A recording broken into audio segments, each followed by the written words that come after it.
Olá, sejam todos muito bem-vindos ao canal. No vídeo de hoje nós vamos dar continuidade à leitura deste livro, A Igreja Doméstica e a Igreja Volta para Casa. Nós vamos iniciar a parte 3 desse livro, A Prática e a Vida da Igreja Doméstica. Se você ainda não é inscrito no canal, te convido a se inscrever, ativar o sininho de notificações e também a curtir esse vídeo, para que o YouTube entenda que ele é relevante e possa distribuí-lo para ainda mais pessoas. Vamos continuar a leitura do nosso livro, então? A Igreja Doméstica. Quem escreveu esse capítulo foi o pastor Irã Bernardes da Costa. A Igreja Doméstica é a unidade orgânica da Igreja em sua pequena dimensão, mas em sua mais importante e vital funcionalidade como corpo. Alguns cristãos vivem no mundo e vão à igreja. Outros vivem na igreja e vão ao mundo. Os que vivem no mundo e vão à igreja dizem: temos uma mensagem para pregar. Os que vivem na igreja e vão ao mundo dizem: temos uma mensagem para praticar. A igreja doméstica é uma instituição natural, com um mínimo de formalidade e se propõe a oferecer formação e desenvolvimento da fé cristã e santificação em Cristo. Busca ainda o crescimento em amor mútuo e forma um ambiente onde seus membros possam alcançar maturidade em atitudes, palavras e ações por toda a sua vida. É formada pela família nuclear, podendo admitir outros participantes, como parentes de famílias extensas e vizinhos. Como todos temos ouvido, a família é a pedra fundamental da sociedade. E por outro lado, entendemos que a família oferece também o melhor campo para a semeadura da palavra de Deus. É na igreja doméstica, por seu exemplo e pela palavra, que os pais têm a graça de serem os primeiros influenciadores de seus filhos. A igreja doméstica tem o privilégio e o dever particular de guiar pessoas para o céu. Falai a toda a congregação de Israel, dizendo: aos 10 deste mês, cada um tomará para si um cordeiro, segundo a casa dos pais, um cordeiro para cada família. Mas, se a família for pequena para um cordeiro, então convidará ele o seu vizinho mais próximo, conforme o número das almas, conforme o que cada um puder comer. Por aí calculareis quantos bastem para o cordeiro. Êxodo 12, de 3 a 4.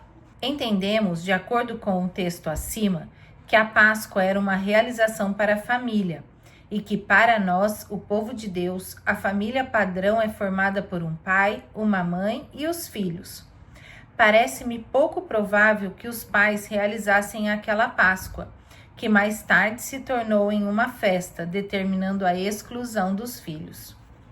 Esta Páscoa, inaugurada no Êxodo, na minha opinião, foi um protótipo da igreja doméstica, pois o que foi ali realizado foi um sacramento eclesial típico do que se pratica em qualquer igreja. Essa prática se perpetuou na história do povo dos séculos passados e atravessou todo o regime da antiga aliança e chegou aos dias de Jesus, o qual a celebrou com os discípulos pouco antes da sua morte, identificando-a pelo mesmo nome que lhe foi dado no início, Páscoa. Ainda bem, no início da revelação do plano eterno de Deus, em salvar os que creem em Cristo, ele começou o processo ao ordenar seu povo da época, Israel, que celebrasse a Páscoa em suas casas. Ora, o Egito era uma terra de milhares de deuses e de templos, os mais suntuosos. Entretanto, Deus não se interessou por nenhum deles, onde poderia ter tido uma grande Páscoa, com milhares de pessoas. Pelo contrário, ele ordenou que a cerimônia de passagem fosse realizada nas casas das famílias, ali no recôndito doméstico. Longe das grandezas e das celebridades, cada família celebrou a Páscoa num ambiente simples e familiar. Essa forma simples e doméstica de praticar a fé salvadora e sacramental era uma preconização de algo que seria revelado num futuro ainda muito remoto. Até ali, a revelação era excelente. Entretanto, um novo e sobremodo excelente caminho seria revelado. Em nosso esforço para descrever e praticar a vida da igreja em duas dimensões, células e celebração, temos que admitir que não temos alcançado o sucesso desejado e ainda resta um anseio em nosso íntimo, em busca de algo que preencha essa lacuna. Assim, pensei na realidade do diálogo que mantemos com o Senhor, através das Escrituras, procurando respostas às nossas necessidades vitais, relacionais e eclesiais. À medida que buscamos uma ressonância com a palavra, mais probabilidade temos de uma resposta. Vejamos a seguinte correlação em 1 Coríntios 12, 31. Entretanto, procurai com zelo os melhores dons, e eu passo a mostrar-vos ainda um caminho sobremodo excelente. Como é tocante o sincronismo desse verso, vejamos. Procurai com zelo, e eu passo a mostrar-vos. Particularmente, mas contando com a adesão de todo o nosso povo, estou procurando com zelo e esperando que me seja mostrado ainda um caminho sobremodo excelente.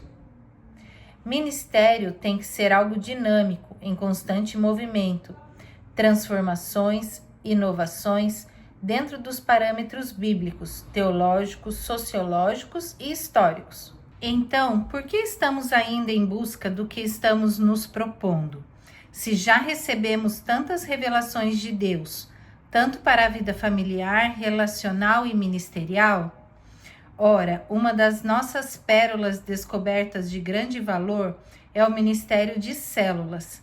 Entretanto, algo está vindo à luz que nos dará um toque de excelência nesse aspecto de nosso ministério. É uma revitalização do ministério de células, atribuindo a elas sua mais intrínseca e orgânica peculiaridade, seu DNA, a domesticidade. Para fazer isso, temos que retomar nossas afirmações do início e adicionar a elas outros pontos relevantes que nos estão vindo à luz. Por exemplo, no início, estabelecemos como slogan que definia um dos nossos valores fundamentais a expressão: não temos uma igreja para ir, somos uma igreja para levar. Em adição a esse ponto, assimilamos uma das 95 teses de Martinho Lutero, que diz: todos aqueles que desejam ser decididamente cristãos e que professam o Evangelho com suas mãos e suas bocas, devem assinar seus nomes nessa lista. E se encontrarem alguma casa em algum lugar para orar, ler a Bíblia, batizar e receber os sacramentos e fazer outros serviços cristãos. Agora, temos uma nova expressão que considero muito desafiadora. Veja o que você acha. Alguns cristãos vivem no mundo e vão à igreja. Outros vivem na igreja e vão ao mundo. Falando francamente, onde você se encaixa nesse novo slogan? Mesmo sem perceber, às vezes, sem saber, todo cristão vive na igreja. Para a constatação desse fato, temos o seguinte verso: pois em um só Espírito, todos nós fomos batizados em um corpo, quer judeus, quer gregos, quer escravos, quer livres, e a todos nós foi dado beber de um só Espírito. 1 Coríntios 12, 13. No mesmo sentido, sustenta o apóstolo Pedro em sua primeira carta assim: também vós mesmos, como pedras que vivem, sois edificadas casa espiritual, para ser de sacerdócio santo, a fim de oferecer de sacrifícios espirituais e agradáveis a Deus por intermédio de Jesus Cristo. 1 Pedro 2, 5.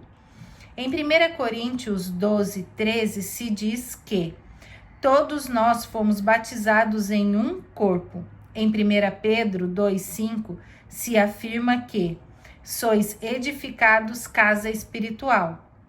Assim, todos vivemos no seu corpo, que é a igreja. Em Romanos 16 e Colossenses 4,15, temos várias expressões que demonstram a existência e funcionamento da igreja no contexto familiar.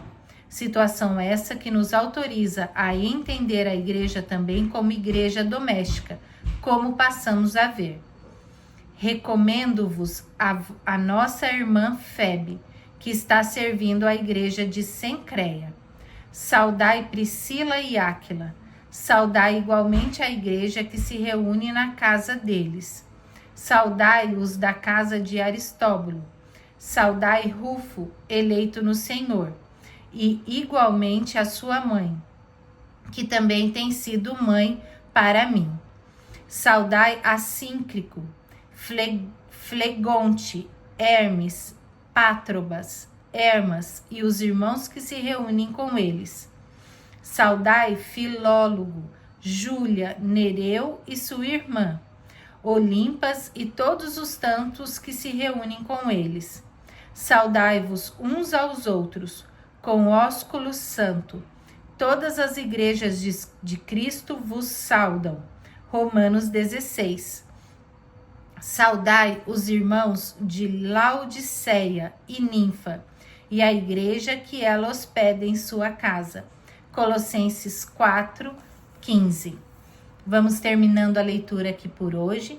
Desejo a todos vocês uma abençoada semana e até a próxima.